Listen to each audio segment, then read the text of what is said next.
Subscribe करिए हमारे YouTube channel को, साथ में इस बेल को ऐसा बजाइए कि दोबारा बजाने की आपको जरूरत ना पड़े।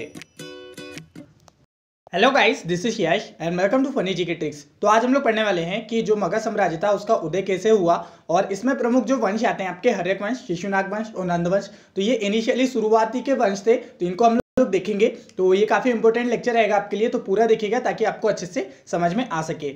देखिए, काफ़ी सारे लोग कमेंट करते रहते हैं कि आप हिस्ट्री की सीरीज स्टार्ट करिए। तो मैं आपको बता दूं, हिस्ट्री की सीरीज तो ऑलरेडी काफ़ी टाइम पहले से ही स्टार्ट हो गई थी, जिसमें हम लोग काफ़ी सारे लेक्चर भी कवर कर चुके हैं।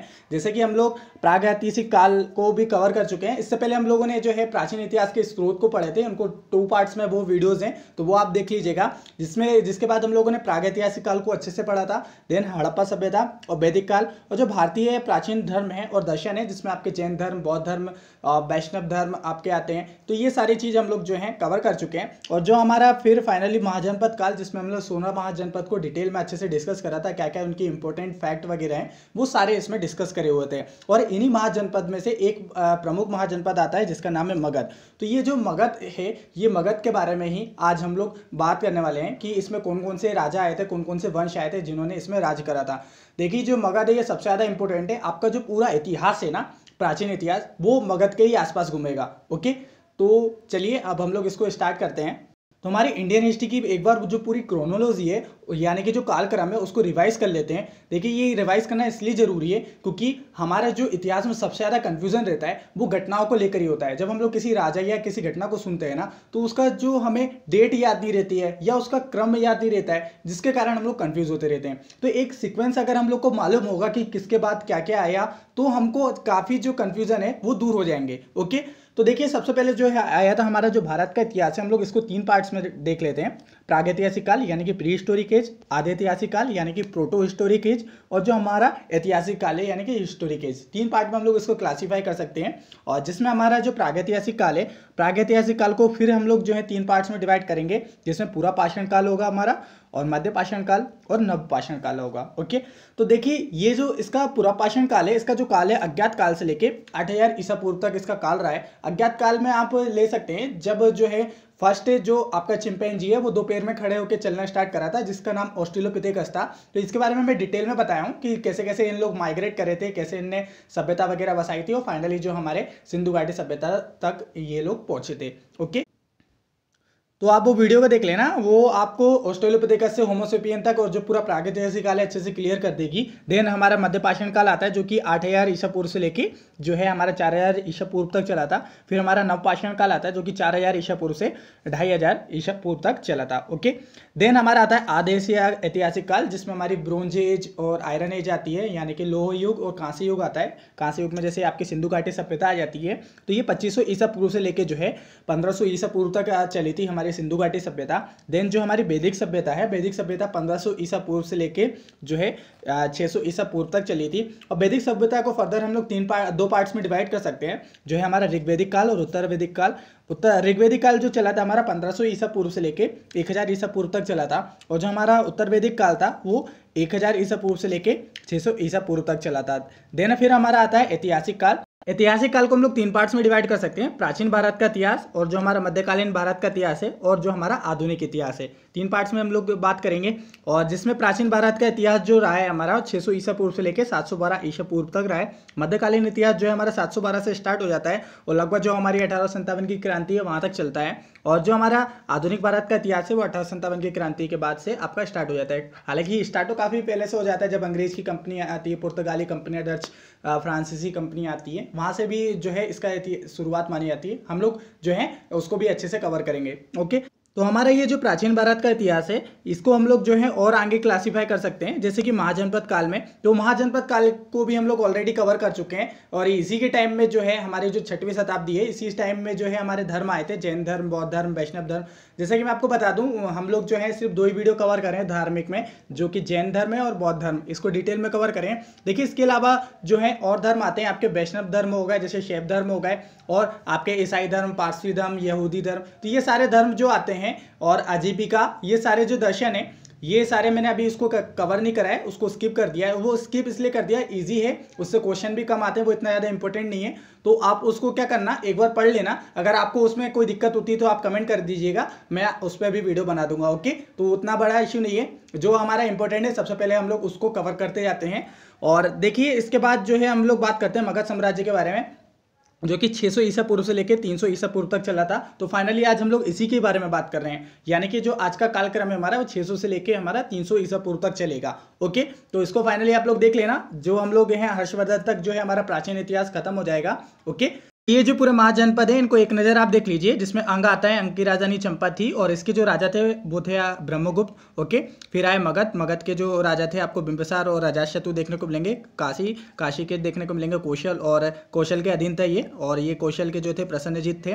भज्जी, जिसमें गणराज्यों का 8 गणराज्यों का संघ था। ओके, मल संघ, चेदी संघ, वत्स, और आपको कुरु, पांचाल, मत्स्य, सुरसेन, अश्मक, अवंती, गंधार और कंबोज, ये सारे आपको यहाँ पर देखने को मिलेंगे। ओके, तो इनको आप एक देख लीजिए, चाहे तो स्क्रीनशॉट ले लीजिए, रिवीजन कर लीजिएगा उसको। ओके, देन हम लोग बात करते हैं कि एक बार इसको मैप पे देख लेते हैं कि हमारा मगध साम्राज्य मैप में कहाँ था। तो ये मैप में आपको ये यहाँ पर दिख रहा है, जिसकी राजधानी गिरिब्रज राजगृह थी।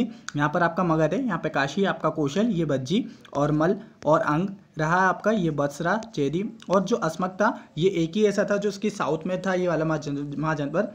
ये अवंती हो गया आपका मलय, और ये आपका सुरसेन, पांचाल, कुरु, और यहाँ पर आपको कंबोज और गंधार देखने को मिलेंगे। तो हम लोग जो यहाँ पर देखेंगे तो मैप साइड में रखते चलेंगे, क्योंकि कोई भी घटना जो जब हम उसमें नाम सुनते हैं ना, तो मैप हमारे साथ में होना चाहिए, ताकि हमारा जो है इमेजिनेशन अच्छे से क्लियर हो सके। ठीक है, तो फाइनली हम लोग ये बात करते हैं, सबसे पहले ये देखते हैं कि ये जो मगध साम्राज्य आखिर इतना शक्तिशाली क्यों था। बाकी हम लोग जो है बाकी महाजनपदों को क्यों नहीं पढ़ते हैं, आखिर मगध साम्राज्य को ही क्यों। तो इसके उदय होने के क्या क्या कारण थे, इसका इतना शक्तिशाली होने के क्या क्या कारण थे, सबसे पहले वो कारण को जान लेते हैं, रीजन को जान लेते हैं हम लोग। ओके, ये कारणों को हम लोग 3 पार्ट्स में देखेंगे, आर्थिक कारण, राजनीतिक कारण और उसके जो भौगोलिक कारण थे उनको। सबसे पहले बात करते हैं आर्थिक कारण। देखिए किसी भी देश की इकोनॉमी जो है सबसे ज़्यादा डिपेंड करती है वहाँ के एग्रीकल्चर पे, उसका जो ट्रेड है, व्यापार है, एक्सपोर्ट और जो इम्पोर्ट है, आयात और निर्यात है, उस पर डिपेंड करती है। और वहाँ पर उसकी करेंसी कैसी क्या है और कैसी वहाँ की डिमांड है। ओके, उस पर जो है वहाँ की इकोनॉमी डिपेंड करती है। तो यहाँ पर जो थे ये ट्रेड के लिए भी अच्छी सुविधा थी, क्योंकि वहाँ पर नदियों से भी, जल से भी और थल से भी अच्छा क्या होता था, व्यापार होता था, ट्रेड वगैरह हुआ करता था। वह मार्केट की व्यवस्था अच्छी आपको देखने को मिलेगी। और वहाँ पर कई प्रकार की खेती करते थे, रबी की फसलें, खरीफ की फसलें, जायद की फसलें, कई प्रकार की फसलों से जो है वहाँ की इकोनॉमी जनरेट होती थी। और वहाँ पे कपड़ों के व्यापार भी आपको देखने को मिलेंगे, सोनार, लोहार, ये सारे जो है व्यापारी आपको वहाँ पर देखने को मिलेंगे। तो ये थे कुछ आर्थिक कारण। अब हम लोग बात करते हैं राजनीतिक कारण। देखिए किसी भी देश की राजनीति जो है 2 चीज़ों पर डिपेंड करती है, वहाँ का शासन और प्रशासन। तो यहाँ पर शासन व्यवस्था और प्रशासनिक व्यवस्था दोनों आपको बहुत अच्छी देखने को मिलेगी। तो यहाँ पर आपके शासन और प्रशासन, इनमें भी आपको अलग अलग डिपार्टमेंट देखने को मिलेंगे, जैसे कि रेवेन्यू के लिए अलग मंत्री हुआ करते थे, और वहाँ के जो ट्रेड है उसको संभालने वाले अलग मंत्री हुआ करते थे। प्रशासन अधिकारी अलग अलग नियुक्त किए जाते थे, और जो टैक्स कलेक्ट करने वाले उनको अलग यूज़ किया जाता था। इसमें एक्सटर्नल अफेयर के लिए भी, फॉरेन अफेयर के लिए भी जो है मिनिस्टर बनाए जाते थे। तो बहुत सारे जो है आपको अच्छी व्यवस्था यहाँ पर देखने को मिलेगी। जब हम लोग आगे डिटेल में पढ़ते आएंगे ना, तो ये सारी व्यवस्था आपको देखने को मिलेंगी। ओके, अब हम लोग बात करते हैं भौगोलिक कारणों के बारे में, जो कि ज़्यादा इंपॉर्टेंट भी है। यहाँ पर आप देख रहे हैं कि ये जो है गंगा नदी यहाँ से होते हुए निकलती थी, और यहाँ पर आपकी जो सोन नदी है और ये गंडक नदी है, ये 3-4 नदी जो है यहाँ पर आपको पूरा तंत्र देखने को मिलेगा। और यहाँ तक कि आप ये भी जानते हैं कि हमारी जितनी भी सभ्यता थी, चाहे वो आपकी मिस्र की सभ्यता हो, मेसोपोटामिया की सभ्यता हो, या सुमेरु की सभ्यता हो, या आपके चीन की सभ्यता हो, ये जितनी भी सभ्यताओं का निवास हुआ है ना, वो नदी के किनारे ही हुआ है। हमारी हड़प्पा सभ्यता भी सिंधु नदी के किनारे थी, इसलिए उसका नाम सिंधु सभ्यता पड़ा है। तो इससे आप लोग समझ पा रहे होंगे कि ये जो नदी है, नदी कितना इंपॉर्टेंट रोल प्ले करती है हमारी लाइफ में। जहां पर आपको नदियां देखने को मिलेगी, वहां पर आपको सोसाइटी या वहां पे सब लोग ज़्यादा देखने को मिलेंगे। तो यहाँ पर ये जो नदी है, नदी से हम लोग को पानी के अच्छे से सोर्स मिल जाया करते थे। और यहाँ पर ये जो नदियाँ हैं, इससे जो है लोग व्यापार या ट्रेड अच्छे से किया करते थे। इसको एक मार्ग के रूप में यहाँ पर यूज़ किया करते थे लोग। और ये अपने एग्रीकल्चर में जो सिंचाई करने के लिए ये नदी से ही पानी का यूज़ वगैरह किया करते थे। और इनका यहाँ का जो इन्वायरमेंट था वो भी काफ़ी सुटेबल था। यहाँ पर समय पर बरसात हुआ करती थी, समय पर गर्मी वगैरह पड़ा करती थी। और ये जो है नदियों से भी घिरा हुआ रहता था। नदियों के बीच में जो है राजा महाराजाओं का रहने का स्थान होता था। ज़्यादातर राजधानियाँ भी वही बनाए रहते थे, क्योंकि जब ये नदियों से घिरा हुआ रहता है तो ये जो काफ़ी सुरक्षित एरिया माना जाता है, जिससे बाहरी आक्रमण जो है काफ़ी नहीं हो पाते हैं, उससे काफ़ी सुरक्षित माना जाता है। और यहाँ पर बहुत सारे मिनरल्स पाए जाते थे, जैसे कि लोह अयस्क हो गए आपके। लोहा जो है इन लोग अपने जो युद्ध में लोहे का यूज़ किया करते थे, अपने औजार वगैरह जो है भरपूर मात्रा में इनके पास मिलते थे। और यहाँ पर जो है बहुत सारे हाथी भी देखने को मिलते थे, क्योंकि यहाँ का जो एनवायरमेंट है हाथियों के लिए अच्छा सुटेबल था, और इन हाथियों का यूज़ उन्होंने अपने युद्ध वगैरह में भी करा था। तो इस तरीके से जो ये ज्योग्राफिकल कंडीशन है ये भी काफ़ी इंपॉर्टेंट हो जाती है यहाँ पे, ये मगध के उत्कर्ष के लिए या मगध का शक्तिशाली होने के लिए। तो ये जो कुछ कारण थे हम लोगों ने समझे। आई होप आपको एक अच्छा ओवरव्यू मिल गया होगा कि आखिर वो कौन कौन से कारण थे जिसके कारण मगध साम्राज्य उदय हुआ। ओके, तो अब हम लोग जो है इसकी हिस्ट्री को वंश के हिसाब से स्टार्ट करते हैं कि कौन कौन से राजा कहाँ कहाँ से कैसे आए थे। ओके, अब हम लोग ये देख लेते हैं कि शुरुआत में मगध में कौन कौन से वंशों ने राज करा था। मेनली 3 वंश ही हैं। हर्यक वंश जो कि 544 से लेके 412 ईसा पूर्व तक रहा था, इसमें 3 राजा थे। शिशुनाग वंश जो कि 1412 से लेके आपको 344 ईसा पूर्व तक देखने को मिलेगा। नंद वंश जो कि 344 ईसा पूर्व से लेके आपको 322 ईसा पूर्व तक देखने को मिलेगा। ओके, तो देखिए यहाँ पर हम लोग बात करते हैं एकदम बेसिक से। तो ये जो आपको मगध महाजनपद दिख रहा है, तो इसके जो संस्थापक थे वो बृहदत्त थे। बृहदत्त जो कि वसु के पुत्र थे, जो कि कुरुवंश से बिलोंग करते थे। यहाँ पर जो आपको कुरुवंश दिख रहा है, तो देखिए ये जो बृहदत्त थे इनका पुत्र था जरासंध। फिर बृहदत्त के बाद जो है जरासंध ने जो है यहाँ पर राज करा था। बृहदत्त ने अपनी खुद का वंश बसाया था, जिसको बृहदत्त वंश कहते हैं। ये जरासंध वही है जिनका नाम आपने महाभारत में सुना होगा। जरासंध और भीम के बीच में जो युद्ध हुआ था उसमें जो है जरासंध हार गए थे। तो इसके बाद जो है फिर हमारा हर्यक वंश आया था, जो कि यहाँ पर फिर इसने राज करा था। इसमें 3 जो है हमारे राजा थे, बिंबिसार, अजातशत्रु, उदयन। और शिशुनाग में 2 राजा थे। नंद वंश में जो थे हमारे 2 राजा प्रमुख देखने को मिलते हैं। तो इनका आप सीक्वेंस एक बार देख लीजिए। कई बार ऑब्जेक्टिव में आप सीक्वेंस से डायरेक्ट क्वेश्चन पूछ लेता है। ओके, तो इसको आप देख लेना। चलिए फाइनली हम लोग स्टार्ट करते हैं हमारे हर्यक वंश से, जो कि 544 से लेके 412 ईसा पूर्व तक चला था। तो देखिए इसका जो पहला शासक था वो बिंबिसार रहा।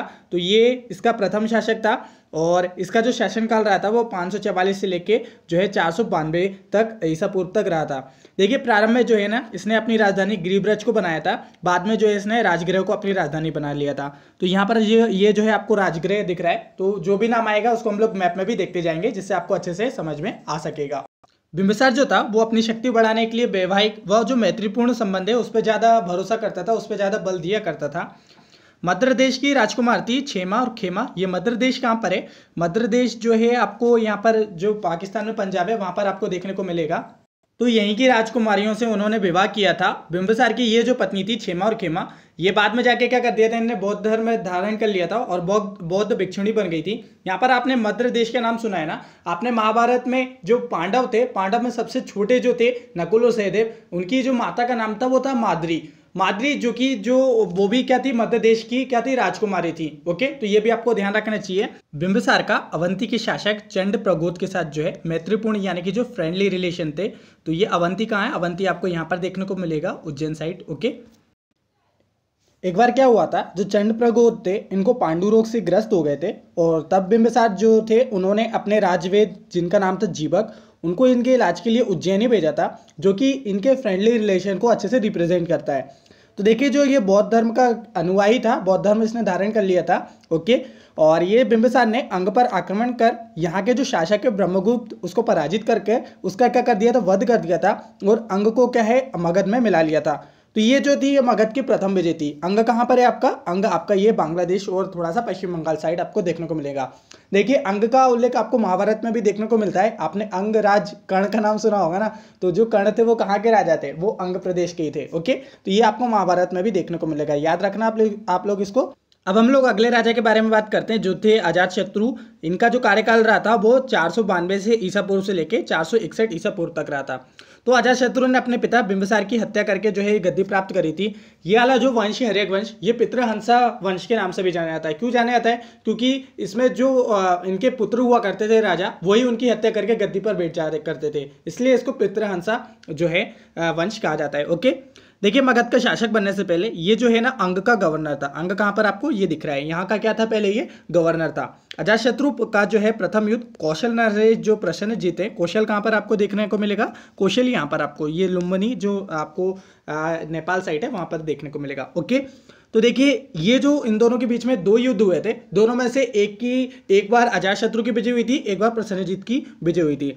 फिर बाद में क्या हुआ था, इन लोगों के बीच में ट्रीटी साइन हुई, दोनों ने संधि कर ली और संधि के अनुसार जो है प्रसेनजीत ने अपनी पुत्री थी जिनका नाम था वज्जीरा का विवाह जो है अजातशत्रु के साथ कर दिया था एवं जो काशी के ग्राम की जो आय दहेज के रूप में उन्हें पुनः दे दिया था। ओके, दहेज के रूप में उन्हें वापस दे दिया था काशी ग्राम को। ओके, देन जो अजातशत्रु का जो है दूसरा युद्ध जो वैशाली के शासक थे चेटक के साथ हुआ था। वैशाली एक बार देख लीजिए कहाँ पर है आपका, तो वैशाली आपको यहाँ पर देखने को मिलेगा काशी और ये वैद्य के बीच में। ओके, तो इनके साथ जो युद्ध हुआ था इसमें अजातशत्रु ने जो है रथ मूसल एवं जो महाशिला कंटक नामक जो है दो गुप्त युद्धास्त्र यानी कि युद्ध के जो अस्त्र हैं उसका यूज किया था। याद रखना काफी इंपॉर्टेंट है, इनके डायरेक्ट नाम आपसे पूछे जा सकते हैं, रथ मूसल और महाशिला कंटक। ठीक है, ये दो अस्त्र के नाम थे और एंड में क्या हुआ था, वो चेतक को उसने पराजित कर दिया था और वैशाली को क्या करा था, मगध में मिला लिया था। तो इस तरीके से जो है धीरे धीरे विस्तार जो है इसने करा था मगध साम्राज्य का। देखिए प्रथम बौद्ध संगति यानी कि फर्स्ट बौद्ध काउंसिल जो थी इसी के समय में आयोजित की गई थी। मोस्ट इंपोर्टेंट है, हर बार आपसे एग्जाम में क्वेश्चंस पूछे जाते हैं कि जो बौद्ध संगति, प्रथम बौद्ध संगति, तृतीय बौद्ध संगति और जो द्वितीय बौद्ध संगति ये किसके शासनकाल में आयोजित हुई थी। ओके, ये पूछे जाते हैं कई बार आपके एग्जाम में।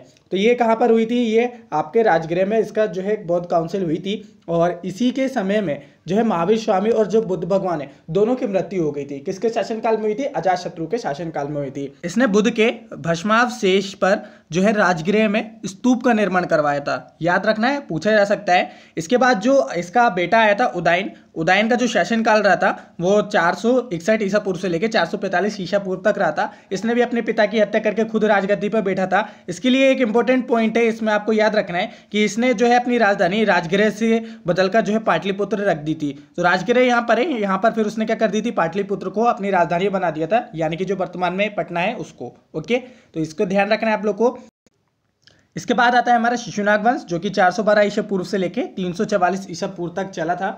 शिशुनाग जो थे इसके संस्थापक थे जो कि 412 से लेके 394 ईसा पूर्व तक शासन किए थे और इन्होंने क्या करा था, पाटलिपुत्र के स्थान पर जो है वैशाली को अपनी राजधानी बनाया था। ये इंपॉर्टेंट पॉइंट है, जितने भी इंपॉर्टेंट पॉइंट है वही इंक्लूड किए हैं, ज़्यादा हम लोग नहीं जाएंगे उसमें, जो आपके एग्जाम में पूछे जा सकते हैं वही इसमें इंक्लूड है। तो यहाँ पर आपको वैशाली देखना, वैशाली कहाँ पर है, यहाँ पर है। ओके, इसको वापस क्या कर रहा था, अपनी राजधानी बना लिया था। इसके बाद जो आए थे कालाशोक आए थे, इनको काकवर्ण भी बोला जाता है। काकवर्ण क्यों, क्योंकि काक मतलब क्या होता है, कौआ जैसे जो याद है, कौआ क्या रहता है, काले कलर का रहता है, तो काला कलर था, इसके कारण इनको कालाशोक कहा जाता है। ओके, इनका जो कार्यकाल था वो 394 से लेकर 366 ईसा पूर्व तक रहा था। इन्होंने क्या करा था, वैशाली के स्थान पर पुनः जो है पाटलिपुत्र को अपनी राजधानी बनाया था। तो ये सारे क्रम किसने क्या क्या राजधानी बनाया था आपको अच्छे से याद रखना है, क्योंकि बहुत कंफ्यूज करेंगे और डायरेक्ट आपके ऑब्जेक्टिव में पूछे जा सकते हैं कि किसने पुनः वैशाली के स्थान पर जो है पाटलिपुत्र को राजधानी बनाया था। तो आपको याद रखना है कालाशोक ने। ओके, चलिए अब बात करते हैं हम लोग नंद वंश के बारे में। काफ़ी इंपॉर्टेंट है, जो कि 344 ईसा पूर्व से लेके 322 ईसा पूर्व तक चला था। इसके संस्थापक थे महापद्मानंद। ओके, प्रथम राजा यही थे। इनका जो कार्यकाल था वो रहा था 344 से लेके 326 ईसा पूर्व तक। देखिए पुराणों में उल्लेख मिलता है कि जो नंद वंश के शासक थे वो शूद्र थे, शूद्र वर्ण से बिलोंग करते थे। 4 वर्ण आपको मालूम ही है, ब्राह्मण, क्षत्रिय, वैश्य, शूद्र। उसमें से जो सबसे नीचे वाला जो वर्ण था वो था शूद्र। ओके, इसके बाद जो महापद्मानंद थे, महापद्मानंद ने इस वंश का जो है सबसे महान शासक इनको माना जाता है और इसने क्या करे थे, अनेक क्षत्रिय राज्यों को जीतकर अपने राज्य में सम्मिलित करा था। कलिंग नरेश खारवेल के हाथी गुफा अभिलेख से पता चलता है कि जो महापद्मानंद थे इन्होंने कलिंग विजय की और यहाँ से एक जिन मूर्ति, याद रखना है, एक जिन मूर्ति अपने साथ मगध ले गया था। तो जिन मूर्ति कौन ले गया था, वो ले गया था महापद्मानंद मगध में। और ये कहाँ से हमको मालूम चलता है, ये हमें जो है खरवेल के जो हाथी गुफा अभिलेख है वहां से पता चलता है। इंपॉर्टेंट फैक्ट है, आपको ध्यान रखना है। इसने क्या करा था, कलिंग में सिंचाई हेतु जो है नहर का निर्माण करवाया था। तो कलिंग आपका ये उड़ीसा वाला राज्य में देखने को मिलेगा। कलिंग इतना मतलब इतना शक्तिशाली राज्य था। आप आगे जब मौर्यकाल पढ़ेंगे तो उसमें अशोक के बारे में पढ़ेंगे। अशोक ने अपनी पूरी सेना कलिंग को जीतने के लिए लगा दी थी, तब जाके कलिंग को जीत पाया था। तो काफी शक्तिशाली राज्य था उस समय कलिंग। ओके, इसके बाद आते हैं घनानंद, जो कि अंतिम शासक थे नंदवंश के, जिनका शासनकाल कहाँ से कहाँ तक रहा, 326 से लेके 322 तक रहा था इनका शासनकाल। और इनके समय में क्या हुआ था, 326 ईसा पूर्व में मकदूनिया का जो यूनानी शासक था अलेक्जेंडर द ग्रेट, यानी कि जिसको सिकंदर भी कहते हैं, ये पश्चिमोत्तर भारत पर आक्रमण करके जो है इसने यूनानी सत्ता की जो है नींव रखी थी। और 322 में आप देखेंगे कि चंद्रगुप्त और कौटिल्य ने क्या करा था, मगध पर आक्रमण कराया था, जिससे घनानंद को पराजित करके जो है एक प्रकार से नंदवंश का उन्होंने अंत कर दिया था और मौर्य साम्राज्य की स्थापना करी थी। ये जो घनानंद था काफी घमंडी था, इसने क्या करा था, जो चाणक्य थे उनका अपमान कर दिया था। फिर चाणक्य ने जो है ठान लिया था कि नंदवंश का एंड करके रहेंगे। ओके, फिर इसके बाद जो है हमारा मौर्य काल पूरा अच्छे तरीके से स्टार्ट होता है। और इसके लिए मैं आपको थोड़ा सा एक कुछ फैक्ट बता देता हूँ, फिर मैं आपको थोड़ा सा ये बताऊंगा कि हमको हिस्ट्री स्मार्ट तरीके से कैसे पढ़नी है। ये वाला जो एंशिएंट हिस्ट्री है इसको स्मार्ट तरीके से कैसे पढ़ सकते हैं। तो यहाँ पर आप लोग को देखना है कि कुछ इंपॉर्टेंट फैक्ट हैं कि जो मगध का जो सर्वप्रथम आपको उल्लेख मिलेगा वो अथर्ववेद में देखने को मिलेगा। बिंबिसार के जो राजवेद थे वो जीवक की माँ का नाम जो था वो शाल्वती था, जो कि क्या थी, एक नर्तकी थी, वैश्य थी। वत्स नरेश उद्यन बहुत अच्छा जो है वीणावादक था। तो वीणावादक कौन थे, वत्स नरेश जो थे उद्यन थे वो अच्छे वीणावादक थे, और इसे हाथी पकड़ने का भी ज्ञान था। जो महापद्मानंद थे, महापद्मानंद ने जो है कलिंग से एक नहर का निर्माण कराया था, जो कि मैं आपको ऑलरेडी बता चुका हूँ। ओके, अब आपको यहाँ पर एक चीज करना क्या है, देखिए आज तक ने एक अच्छी सीरीज चलाई थी पाटलिपुत्र, तो उसमें पूरे पटना या पूरे मगध के इतिहास के बारे में अच्छे से डिस्कस करा है। उसमें आपको एंशिएंट हिस्ट्री से लेकर मॉडर्न हिस्ट्री तक आज कैसी व्यवस्था है वो वहां तक आपको अच्छे से लेकर आए। अब देखिए हिस्ट्री ऐसा सब्जेक्ट है जिसमें आपको इमेजिनेशन बहुत करना पड़ता है। आप क्या होता है, सिर्फ बुक पढ़ लोगे, बुक से आपका काम नहीं चलेगा। जब आप बुक को पढ़ते हो, बहुत सारी घटनाएं पढ़ते हो, तो उसको इमेजिनेशन करते हो कि ऐसा ऐसा हुआ होगा, तो उसमें भी कई टाइम आपका लग जाता है। और टाइम बचाने के लिए आपको करना क्या पड़ेगा, आप एपिसोड देखिए। एपिसोड में जब आप वो घटनाओं को होते हुए देखेंगे ना, वो घटना होते हुए देखने के बाद जब आप बुक में पढ़ेंगे तो आपको इमेजिनेशन करने की जरूरत ही नहीं पड़ेगी। ऑलरेडी वही छवि आपके माइंड में जैसे ही पढ़ते आओगे ना वैसे ही आते जाएगा। तो इसी को कहते हैं आप स्मार्ट वर्क। तो इसको आप पूरे एपिसोड देखिएगा, काफी अच्छे एपिसोड है, आपको समझ में आएंगे। उसमें सारे युद्धों के बारे में भी बताया है, किस तरीके से अजात शत्रु, फिर अशोक, फिर चाणक्य, बहुत सारी चीजें के बारे में अच्छे से उसमें डिस्कस करा है। इसको देख लीजिएगा आप लोग। इसके बाद अगला जो हमारा आएगा मौर्य काल पर आएगा, जिसमें हम लोग चंद्रगुप्त मौर्य के बारे में देखते हैं, चाणक्य के बारे में देखते हैं। तो भारत एक खोज का अब 16 एपिसोड है, वो देख लीजिएगा। भारत एक खोज पूरी हिस्ट्री पर ही बेस्ड है, जिसको पंडित जवाहरलाल नेहरू ने लिखा था। तो ये काफी अच्छी सीरीज है, इसका शायद 16 एपिसोड है चाणक्य वाला, तो उसको आप देख लीजिएगा, ताकि जब मैं वो लेक्चर पढ़ाऊँ तो आपको अच्छा इमेजिनेशन क्लियर हो सके और अच्छे से आपको समझ में आ सके। ओके, तो आई होप आपको ये वीडियो अच्छा लगा होगा। कुछ अगर आपको इस वीडियो से सीखने को मिला हो तो प्लीज़ इस वीडियो को लाइक करिएगा, सभी दोस्तों के साथ शेयर करिए ताकि सबको बेनिफिट मिल सके। और अगर आप चैनल पर नए हो तो चैनल को सब्सक्राइब करिए और बेल के आइकन को अच्छे से प्रेस कर लीजिएगा ताकि दोबारा आपको प्रेस करने की जरूरत ना पड़े। ठीक है, इसी तरह से मिलते हैं अगली वीडियो में, तब तक के लिए जय हिंद, जय भारत।